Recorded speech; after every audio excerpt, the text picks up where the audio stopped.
Debit जो रहेगा, debit जो कहलाता है एसेट्स एंड एक्सपेंडिचर कहलाता है, एसेट्स एंड एक्सपेंडिचर। और क्रेडिट की जो रहेगी हमारी, क्रेडिट हमारी liability and capital and income होती है। अगर हमें ये इतना सा समझ में आ गया, देखो डेबिट के जो एसेट्स के जो कई प्रकार होंगे। अगर एसेट्स बोलने चालू के तो building, furniture, motorcycle, bike, land, factory, industries, lease पे भूमि, ये हमारी एसेट्स हो गई। जिसे हम जेब पे रख नहीं सकते वो हमारी एसेट्स हो गई, है ना। एक्सपेंडिचर तो जनरली एक्सपेंस जो हम लोग क्या करते हैं कि व्यय करते हैं। व्यय भी कई प्रकार के होंगे, ठीक है ना। व्यय का कोई एक रूप तो है नहीं, है कि नहीं। व्यय के रूप अलग अलग है। जैसे आपने विज्ञापन हो गया, लेखन सामग्री हो गई, पेट्रोल का खर्चा हो गया, ओके, लाइट का खर्चा हो गया, टेलीफोन का खर्चा हो गया। तो जो हमारे व्यापार में खर्च लगते हैं वो एक्सपेंडिचर्स हैं, तो वो तुम्हारे डेबिट कहलाते हैं। अब क्रेडिट क्या हो जाती है? क्रेडिट वह होती है जिस पर आप जो पूंजी लगाएगा वही मुनाफा पाएगा, एक प्रिंसिपल लेगा।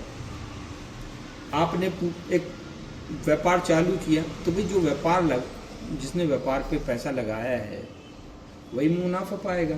तो जनरली कैपिटल, ठीक है ना, कैपिटल भी हमारी लायबिलिटी होती है ना, बिजनेस की लायबिलिटी होती है। अच्छा, और एक बात विशेष तौर पे ध्यान देते हो कि व्यापार और व्यापार का स्वामी दोनों अलग हैं। व्यापार जैसे जब ये इंस्टीट्यूशन है तो व्यापार का स्वामी, नियम लग रहे हैं व्यापार पे, नियम सिर्फ बिजनेस पे लगता है, उसके स्वामी पे नहीं लगता। व्यापार का नियम है लेन डेबिट देन क्रेडिट, उसको तुम अपने ऊपर नहीं लेते हो कि व्यापार का स्वामी, ठीक है।